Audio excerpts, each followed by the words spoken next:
Benedict.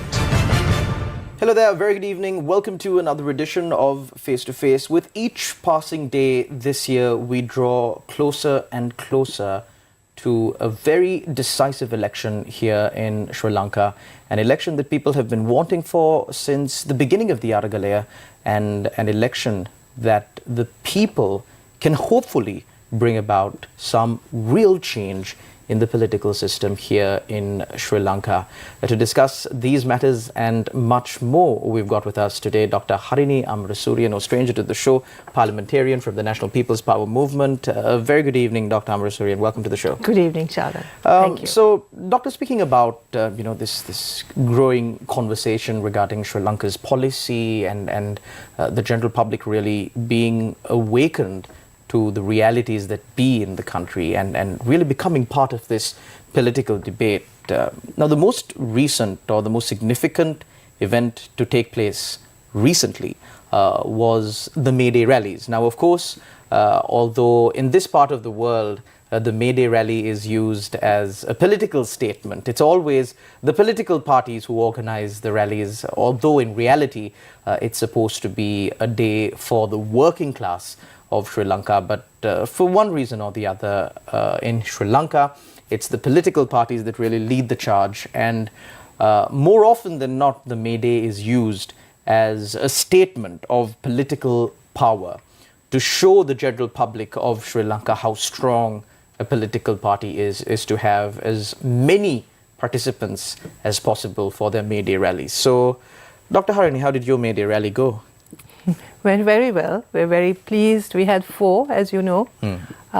We had 3 rallies in Colombo, Matara and Anuradhapura, and 1 in Jaffna. And we were very happy with the outcome. We had very good attendance. And as you know, this was the first time we did a May Day rally as NPP.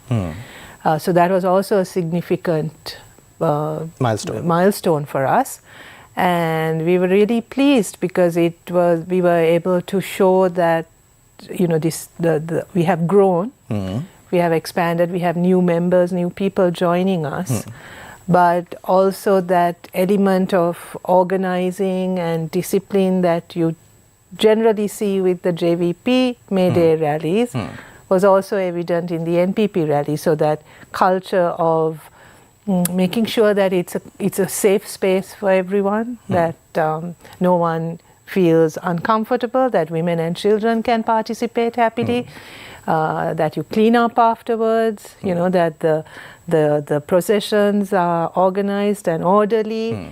All of that we were able to ensure this time as well, despite much larger numbers than before.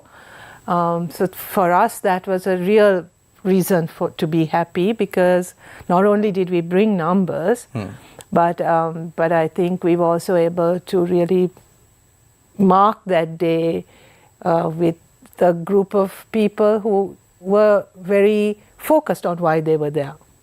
Right? I mean, it wasn't just another political rally. It meant something to everyone who was there. And that was, I think, what was really special for us, that we were able to pull that off. Just for sake of clarity now, usually, and I've seen this with my own eyes, when we speak about the May Day rallies, usually the understanding is that, I come for your May Day rally, I get buck packet and a quarter of a bottle. There have been instances where even Newsfirst cameras have caught this, and we've of course reported it to the general public in the previous years, of course. But keeping all of those aside, this time around, did you see anything like that happening at NPP rallies? No, that's not our culture. As you know, that we are a collective movement. We are a movement based very much on organizing people, right? So whatever event we do, there's a lot of work that happens in the background. Collecting people. So as you know, over the past 2-3 years, we've done a lot of work at the grassroots level in setting up our NPP grassroots level structure. So preparations for the May Day rally, why we have it, how we have it, organizing transport, organizing food, happens locally, right? So there's no patron distributing largesse or saying, here's the bus, here's the food, here's the arak, now come, right? So it's a voluntary collective movement, right? So the party will give the political leadership, but unless there is support and that collective energy, this can't happen, right? So right from whether it's organizing their transport, how you organize the food, it's done collectively. There's a coordinator for each Grama Seva Niladari, there's a committee, they will do that. Then each bus will have someone who is responsible for that bus, right? So it's centrally organized at one level in that, you know, the whole sort of setup is centrally organized, but each local organization is responsible, or local unit is responsible for the well-being and the protection and the collection of people who come there. Well, moving on, Dr. Harini, now you said that the NPP is very good and of course, as much as organizing the people goes, it's important that since your party is now vying for power at the presidential election, organizing things, organizing policies, organizing plans in order to bring Sri Lanka out of this economic crisis that we're in. And I'd like to question you about a few things that I believe the general public would like some clarity on. Because speaking of the policies of the NPP, especially with regard to education, and I believe there wouldn't be a better person to speak about the education policy of the NPP besides you, Dr. Harini. So I'm very glad to have you on the show today. Recently, there was this decision that was taken and the program began really to provide medical degrees from the Kotalavala Defence University for a price, of course. Now, previously, this was attempted to be done by SITEM. There was, of course, controversy there with, initially President Mahinda Rajapaksa himself being a staunch supporter of this, and then once they lost the election and came into the opposition, the same group that once supported this came out on the street and protested against it. At the end of the day, what happened was it was a failure. The students at SITEM were absorbed into the state structure because they've already paid their fees, they've already begun their academics, and it would be unfair to just leave them in the lurch. But now the KDU has started this, and of course the students who have now enrolled for this program, the students who are hoping to enroll for this program, and of course the student population in general in Sri Lanka are looking to what your policies are on education, because the blurred lines here at least is the fact that the JVP, which is the larger section of the NPP, has for the longest time been staunchly against private education institutions, and have been a strong advocate for government-centric education. But unfortunately, the reality in Sri Lanka is that government-centric education, some students who even win their way into government universities don't want to follow that, because it's just full of delays, full of protests, and at times, and of course I think the university rankings will speak for itself, it's not on par with international standards. So what really is the policy of the NPP when it comes to private education? Is it no private education, or is it, we are pro-private education? Is it somewhere in the middle? Where is it? So we are talking about higher education here, specifically, yes. Right? With regard, I don't think there's really an issue as far as preliminary. There is. There are lots of issues. Okay, but I think when it comes to education, it more or less would be in line with your education policy for higher education, or is there like drastically different? Let's start off with higher education. We'll start off with higher education, but keeping in mind that actually the bigger problem lies in our general education system, right? Okay. I mean, that's from in real preliminaries crisis. To the secondary. From early childhood education to primary, that's in real crisis. Okay. But let's talk about higher education to start with. The NPP policy is that a government has to be responsible for education, right? And that the government has the responsibility and the duty to provide education for all, irrespective of any socio-economic division. Free of charge. Free of charge. That is our policy. Okay. Right? Okay. However, we are in a situation where over many decades, higher education has been willfully neglected by governments, right? Through underfunding, lack of resources, development of human resources, through politicization, through bureaucratic inefficiencies being allowed to fester within the system, right? So willfully our higher education system has been gradually weakened and brought to a point of crisis, right? So one of the biggest issues is that we are not able to cater for the demand, right? There's a growing demand for higher education, but as I said, this is willful, okay? Willfully our state system has been constrained, right, and allowed to weaken. So as a result, naturally, students have to look for alternatives, right? This created then a private education sector, right? And that's the reality today. But the private education sector today, as it exists, is not regulated, right? Not regulated at all? Not regulated at all. There is the University Grants Commission that registers, vets to a certain degree? No. The private education sector can come under many forms, right? So they have collaborations with foreign universities which don't necessarily come under the purview of the University Grants Commission, right? They can set up all kinds of degree programs, all kinds of institutions. Sometimes the UGC may grant approval for a degree, a course, right? But then the institute starts offering many other courses which are not necessarily approved by the UGC, but will advertise themselves as saying UGC approved, because they've got one program that has been approved. Okay. Right? So there are many combinations because it's unregulated, it's market driven, right? So it's catering to a demand. It's catering to a demand, right? Then quality is not the top priority of any of these organizations because institutions, because there's a market, there's a demand, you're out to make money. So in our view, education is not something that you can just rely on profit as the only driver of how education is delivered, because it's a service. Okay. It's a service, and to maintain quality there have to be other considerations, right? And therefore we think the government has a significant role when it comes to regulating the private education industry and that whole sector. And that is something that we will do, right? We want to make sure that institution which claims to offer higher education, claims to be a university, whether it is state or non-state, meets certain standards. Right, in terms of their recruitment, in terms of the quality of the courses they offer, in terms of the services they offer. It's not, it's not just like putting up a building and offering classes.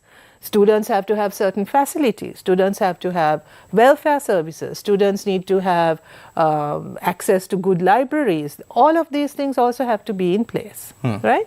So quality and regulating this sector, because it's in existence, whether we like it or not, right? So then our first priority will be expanding the state education. So this is the order in which you will take action to reform the education sector.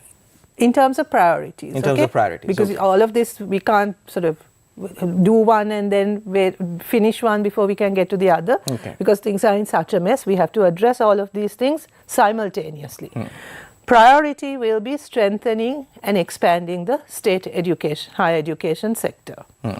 Then next priority will be properly regulating the private higher education sector so that there's quality, that students know what they're going to get and they get what they expect. Right? So speaking of, just a tangent to one of the statements that you made, you said, quality in the state sector education system. Now, let's talk about the state education system for 1 second.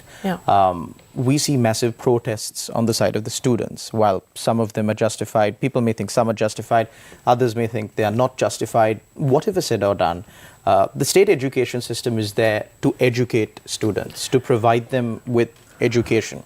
So there is this notion among the general public that children who go to state universities, not all state universities, but a large proportion thereof, don't really focus on their education because they get this for free, they don't have any value to it, they lose nothing out of it.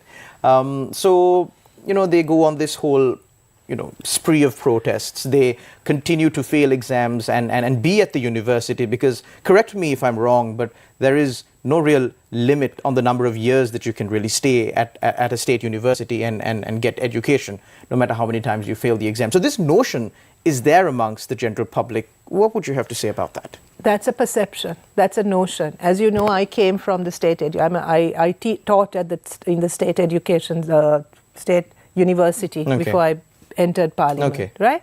This is a narrative. This is a perception that has been deliberately perpetuated, and I would challenge you to show me any evidence backing up what you're saying. What about the convener of the Inter-University Students' Federation? What about him? I mean, isn't the same convener there for maybe even a few decades?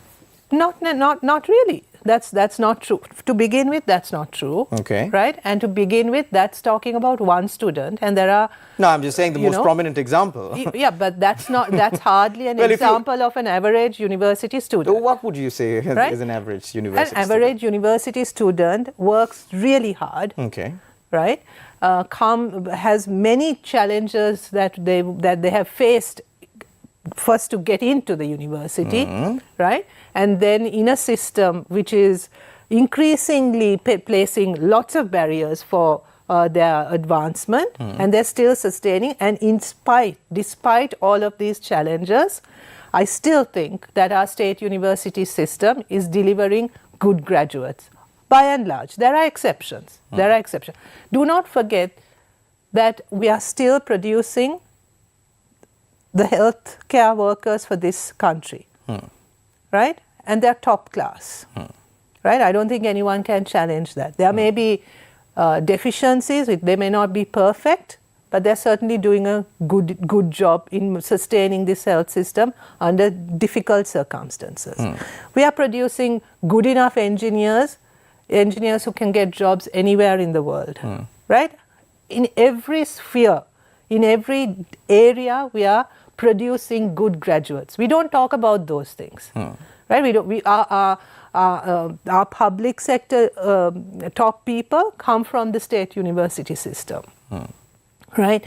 So all this talk about massive protests, as if all the students everybody is just protesting on the roads. I mean, that's really not true even. It's not true. How often do you see everybody on the streets? I mean, when the Aragalaya happened, and the university students were a big part of the Aragalaya, middle class Colombo couldn't talk highly enough of the students. And they're like, oh, these boys and how wonderful and all of this, right? The minute middle class Colombo got it back into their comfort zone, then it's a problem, right? So, I mean, these are also perceptions. I'm not saying that there aren't problems in the university system, right? But the problems are not what you are pointing out. There are other problems, there are other serious problems which really need to be attended to. And what you're saying is not representative of the average university student, and certainly not of the vast majority of students that I taught in my 11 years in the state university system. Right? Most of those students work really hard. Right? Their families have put up with a lot to get their child to this position. Most of them finish their education in time and go out and start working. I worked in the Open University, where most of the students actually start working while they're studying. Right? They're already employed. We have very few unemployed graduates, right? Because most of them start working even while they are in university. I think the same can be said about a lot of students who follow private education as well. Yeah, right? So this idea that somehow the state university students are these entitled, spoilt brats, I mean, I think it's really insulting to describe them in that way. And if you actually take the trouble to understand what their lives are like. I have known students, right, who get their Mahapola and who send part of that Mahapola home to support their families, right? Because they come from such deprived. And Mahafula is just a couple of It's thousand. just a couple of thousand, and often they don't even get it regularly, right? I know of students who are working to support their siblings while putting themselves through higher education. I know students right now who are going hungry because they can't even afford the subsidized meal at the cafeteria, right? So there are lots of issues that the students are facing, and still many of them are completing their studies successfully and coming out of the system with skills, right? So you can't sort of pinpoint one or two people or one association and say that is the experience of all students. That's not, right? And you can't say that our universities are not functioning, because we wouldn't be able to function as a country if our universities were such disasters. You talked about our low rankings. I completely agree. But what have governments done to actually invest in education, to invest in research and development so that they can move up those rankings? What has the UGC done in order to make it easy for international collaborations to happen, so that we can engage in research, so that we can expand our postgraduate education? None of this has happened, right? So there's a lot to be fixed in the university system, in the higher education system. And also, don't forget, we tend to think only about the 16 universities, but there's a whole other higher education sector, vocational training, professional education, all of that. That's actually a much bigger part of the higher education sector.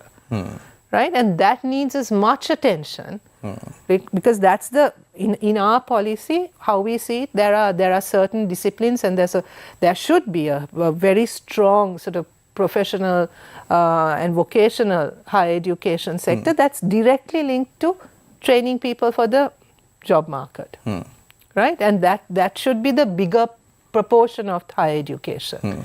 And the universities should be centers of research, development, innovation, new knowledge, right? So that there are two sort of, as it were, two tracks in higher education. What we're trying to do is, right now we've got mixed up everything, as we have in every other sector, I might add. But in education, this is having a particularly bad impact on our human resource development, right? Because without that good, strong human resource development plan, and a big part of that is our education system, without investing in that, we can't reach the goals that we want to, right? So first of all, no, I do not accept your description of higher education and of our university system. I would strongly object to that. I did not mean that. I said there was a perception. Yes. was my agree, statement. Charles, I know. And I strongly object to that perception. Very right? well. I mean, I grant you there are problems. I'm not sweeping the problems under the carpet by any means, right? But it's not a problem just about the students, and it's not a problem about entitled students who don't understand the value of what they're getting. That's not the story, and that's really unfair on them. That's really unfair on a vast majority of the university population. What I believe is the general notion, or the fear, at least, maybe perpetuated by your opponents, for whatever reason, for whatever way. The general public are of this opinion that, once the JVP or the NPP in this matter does come into power following the presidential election, they would remove the possibility for students to pay for their education and completely base the education system on competitive learning. For example, if I want to become an engineer, no matter what, and I can't really compete with the rest of the students in the country and, be among the top 10 or the top 100 in the country to, get into Moratuwa or whatever university. And if I am blessed with parents who can support me financially, that I will be deprived of the opportunity to follow a foreign course, because it doesn't, just because 100 students are selected for a program through this competitive examination system that we have, does not mean that only 100 of them can pass that program. Maybe the person who comes at 100,000th position, once they come into the university and get acquainted with the practicality, would be able to pass the program. Shalan, in no country in the world are there universities or higher education systems without minimum qualifications or minimum entrance. Okay. Right? It's competitive everywhere. Okay. Not everyone who wants to become an engineer can become an engineer. Not everyone who wants to become a doctor can become a doctor. Okay. There are minimum entry requirements everywhere in the world. Right? What we want to do is to expand those opportunities. In Sri Lanka, they're far too restrictive. Yes. We agree, right? So that has to be expanded. Even if a student maybe gets 3 A's, he's not guaranteed a spot, depending on the Z-score. Yes, right, but that's an exception. I think the bigger problem is are the students who not the ones who get 3 A's, but the ones who get the ones who pass, ones who get average results, meet the entry qualifications and still can't get in, right? So expanding the higher education system is a priority for us. As I said, our emphasis will be on strengthening the higher education sector while we regulate the private education sector, private higher education sector, right? But does that mean it's no game for the private education sector? What do you mean no game? So private education is a no. No, if they're willing to be regulated, they can function, right? So we are not going to deprive you of the choice. If you, we will set up a good state education sector. We will expand opportunities in the state education sector. If you still want to pay and go into a private institution, that's your right. We are not going to block you. If you want to go abroad for your education, that's also your right. We are not going to block that. But our priority will be to make sure that you also have a chance at a good public education, right? But we are not going to block your choice. If you still want to pay for your education and learn or go abroad, that's your right. That's your choice. Well, what about, there has been talk about allowing foreign students also to come to Sri Lanka and follow courses. Yeah, if our universities are good enough to attract, and that's what we want, right? So the thing is not to put the cart before the horse. Am I getting my metaphor right? Yes. Right?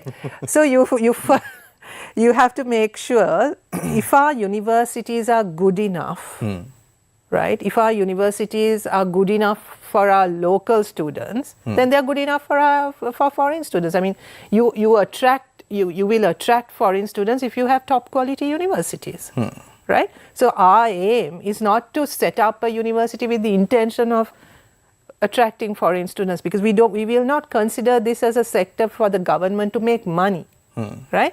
Our intention is to set up top quality higher education institutes, including universities. Foreign students can then, of course they can come in, like in any other part of the world, right? So that's the goal. So the difference, I would say, is that we do not see the education sector as a sector for making money, right? It is a service. It is a sector that is absolutely essential for the development of human resources and has to be given that priority, and has to be treated with that in mind, right?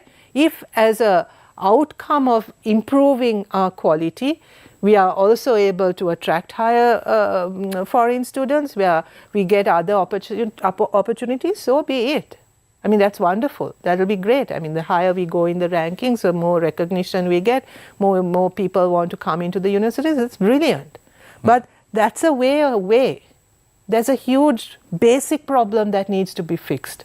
Without fixing that problem, we can't talk about attracting foreign students. But what will happen to students who are opting now to, go through private education? They will be guaranteed that their education will be recognized and regulated, because at the moment they don't know what they're paying for, whether that is something that is recognized, whether that is supervised, whether that's monitored. They don't know that. They're taking a huge chance. So the last time students enrolled with SITEM, they had to go through an entire legal battle, there's all of a that. distinction to be made here with private medical colleges, right? Because that's not just something that is decided by the UGC. There are standards that are set for entrance qualifications, all of that, by the professional body as well, the Sri Lanka Medical Council, for example. So even the state universities, in order to be recognized, have to meet certain standards, right? Then along with that, there's clinical training, and it's clinical training doesn't mean that you can go to just any hospital and be trained. The hospital also has to have certain standards and facilities and professorial units and all of these challenges, right? So then unless you have developed that also, you can't just set up a university, right? Also think about this, right? I mean, the more you also have to think of from the patient's point of view, no? Right? Say you open up the Homagama base hospital for clinical training. If you don't have enough patients, right, then that's going to be a problem. Also, you don't want the patients harassed by having 50 students examining you simply because there aren't enough students, patients, right?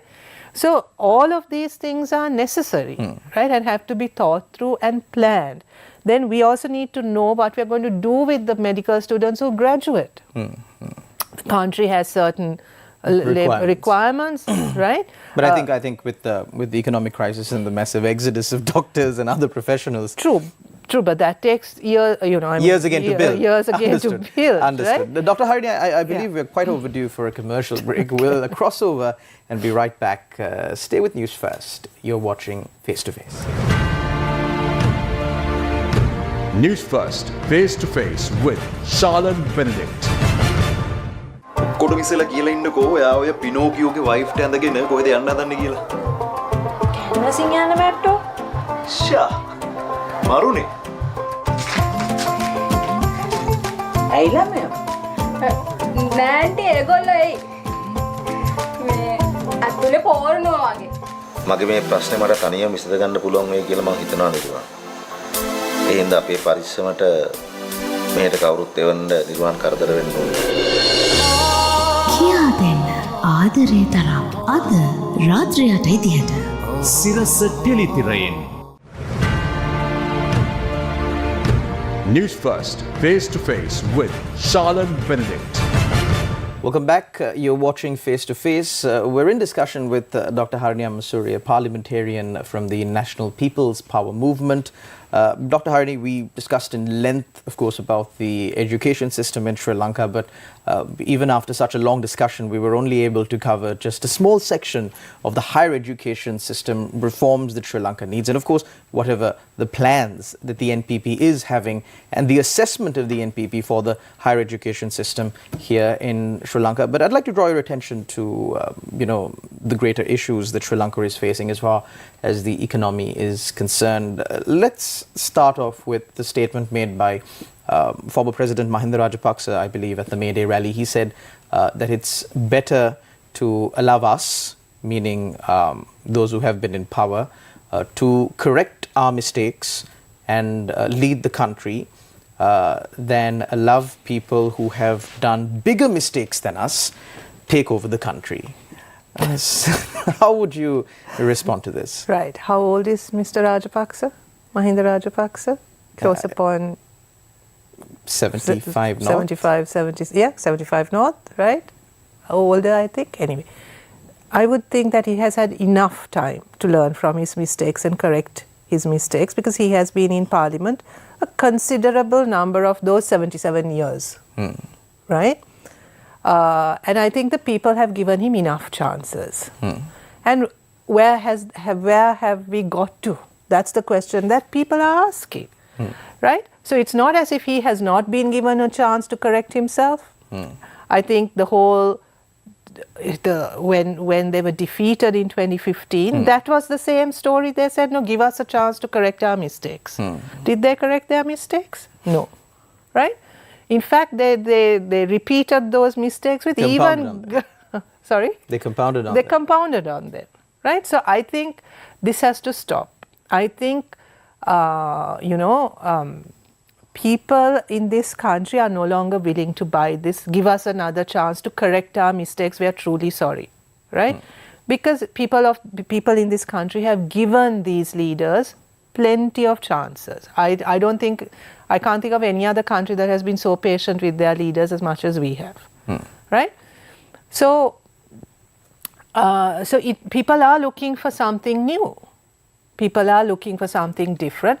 I think primarily people are looking for a different political culture, Shalan, where leaders don't feel so entitled. Leaders don't feel so privileged and take those privileges for granted, right? And don't think of themselves as above and beyond the law, right?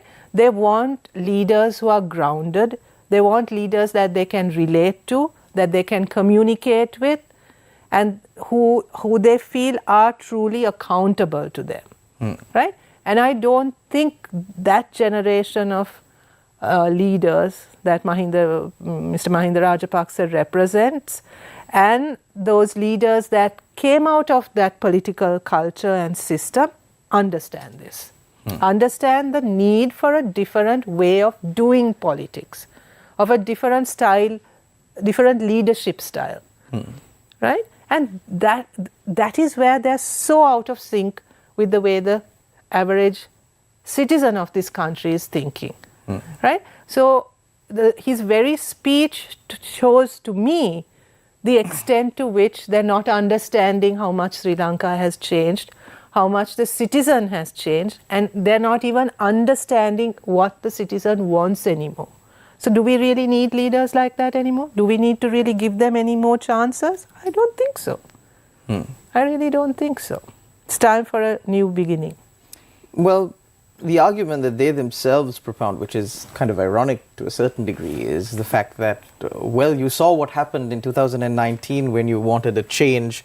You wanted, a non-political person to run the country, and look where that has led to us. I mean, and these are coming out of the same individuals, mostly from Viatmaga and those sort of other organizations that really clamped up and boosted the image of former President Gotabaya Rajapaksa.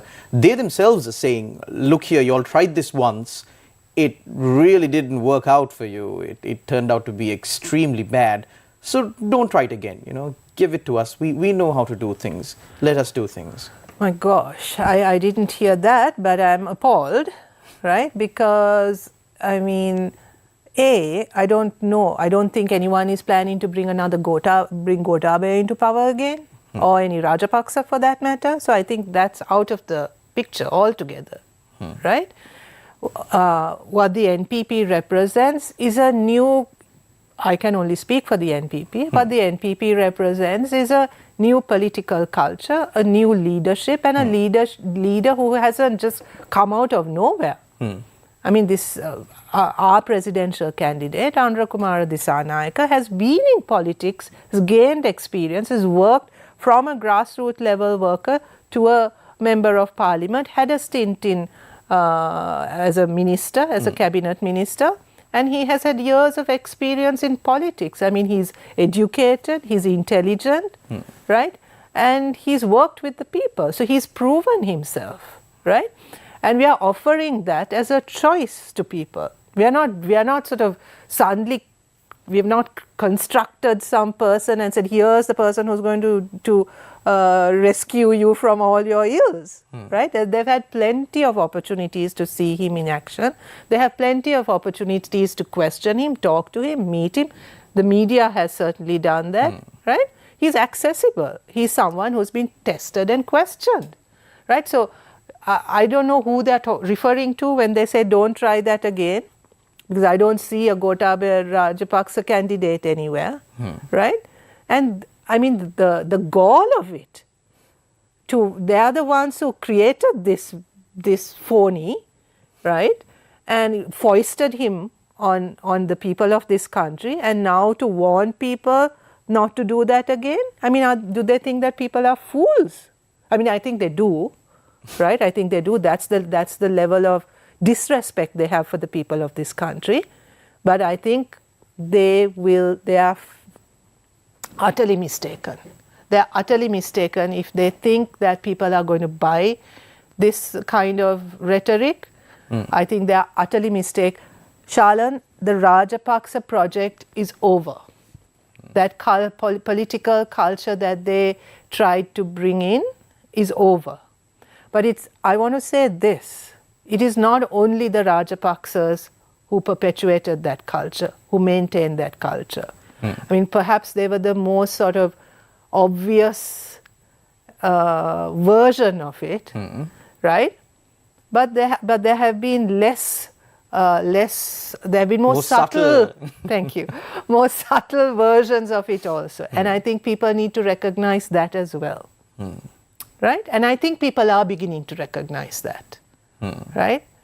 Evil can come in many guises, right? And someone who looks very angelic may not be that, right?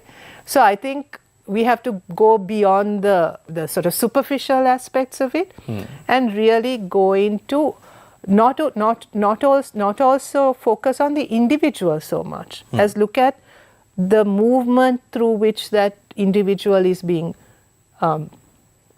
is coming from, to look at the team, to look at the people who are working with him or her, right? All of these factors are important. So I would be highly suspicious of any candidate who claims to be the one who's going to fix it all, right? Who puts single-handedly, because they're somehow equipped with every possible skill and they know everything. I would be highly suspicious and highly cautious about those kinds of candidates, right? I think we need to look for a person who's a team worker, who's got a team of people who are behind that leader, who trust in that person and who has a good relationship with the rest of the team and who's proven himself or herself. I think in our case it's a him. So it's himself to be able to lead a team of people, right? And is respectful of that collective, the collective energy and the collective expertise that a group is bringing to the table.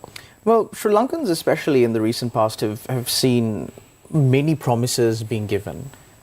The world, the sun and the moon has been promised to the people in Sri Lanka. But once that political party or individual comes into power, the story after that is very different.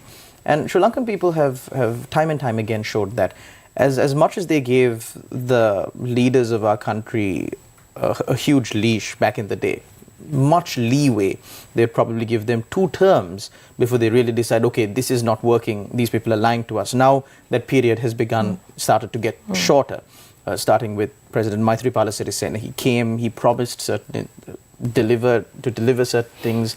Those things really didn't come through. The Easter Sunday attack came. Then President Gotabaya Rajapaksa came into power. President Maithripala Sirisena got 5 years. President Gotabaya Rajapaksa didn't get even that long. So chances are, and also for countries that are in economic crisis, you can see a pattern amongst the other countries in the world where many leaders come and go. So it's important that Sri Lankans get this right. And for the NPP in this matter, if the NPP is to bring Sri Lanka out of this economic crisis, it's important that the many factions, as you quite rightly said, within the NPPE, with the JVP, of course, as the larger faction, are in agreement on what should be done in this country. So is that really the case? Because your opponents think otherwise, and some of the examples, if I may, that they bring out to propound this argument or to support their argument is the fact that staunch JVPers, long-standing JVPers, senior JVPers like K.D. Lal Kanta have sometimes a little bit extreme views on how the state should get involved in certain matters like energy generation, whatever that may be, and that you are representative of the more moderate, the more progressive side of the NPP, and that an individual like yourself, who's more moderate, more progressive, don't really agree with the stance of the long-standing JVPers, the senior JVPers. I only mentioned one name, but there are many more. Shalan, I think what is happening is that our opponents are doing, because they can't attack us politically, right, have come up, in my view, with about 2 or 3 tactics. One is to paint us as some scary red commies, right? And some version of communism that I don't understand, as far as I know, never existed in this world, right? So that's one thing, right? Then the other thing is to say that we don't have a plan, right? The other thing is to precisely what you're saying now. There's some major division and factions within the NPP. That's their reality, not ours, right? When we decide on something, it's something that we collectively discuss and agree and stand by that agreement, right? So even this sort of construction of, say, the person that you maintained as Lal Kanta as radical and Harini as the moderate, progressive face, it's nonsense. I can think of many issues where I'm far more radical than Lal Kanta, right? Where he is much more moderate than I am, right? So, I mean, this is a false dichotomy. There are issues, we are together as a party, as the NPP, because we have large areas of common agreement, right? And whatever decisions we make, we have discussed and collectively come to those decisions, right? The way we articulate it, it may be different. Our personalities are different, and that's okay. That's okay, right? I mean, we don't want everyone in our party to be like carbon copies of each other, right? The way we talk, the way our interests, our emphasis, right? All of this is different. That's what makes our party so rich and vibrant, that diversity, right? But when it comes to the fundamentals, when it comes to the principles, there we are in complete agreement with each other. So to me, there is absolutely this. Oh, there's like some JVP faction and an NPP faction fighting within the party. That's nonsense. I mean, I think our opponents would love that to be so, because, you know, their internal, they're sort of falling apart and have so many factions that you're not sure where they will be, you know, within 24 hours. But that's not how it is in the NPP. That's not how it is, right? We meet regularly, we discuss regularly, whatever we put out in public, we stand by for each other, right? Because it's something that we agree upon, right? So these are tactics, because they can't, this is the only way. The entire campaign of our opponents seem to be based on fear-mongering. That's the path they've chosen. It's a really negative path they've chosen, because they're not choosing to talk about themselves, they're talking about us, right? And to me, that's a really insecure, defeatist campaign strategy. That's what they've chosen, We can't do anything about it. Well, of course, in a few months, the general public will get an opportunity to decide who they want to rule Sri Lanka, who they want to bring Sri Lanka out of this economic crisis, and who they will choose not only for themselves, of course, but for generations to come in Sri Lanka, and they will decide on the fate of this beautiful country. Thank you very much, Dr. Harini Amarasuriya, for joining us this evening on Face to Face. Thank you very much to all our viewers out there for tuning in to another program of Face to Face. Of course, it's our responsibility to keep you informed about what's happening in Sri Lanka's political arena, and it's your responsibility to make an informed decision on who you vote for. Thank you for tuning in. Take care, and God bless.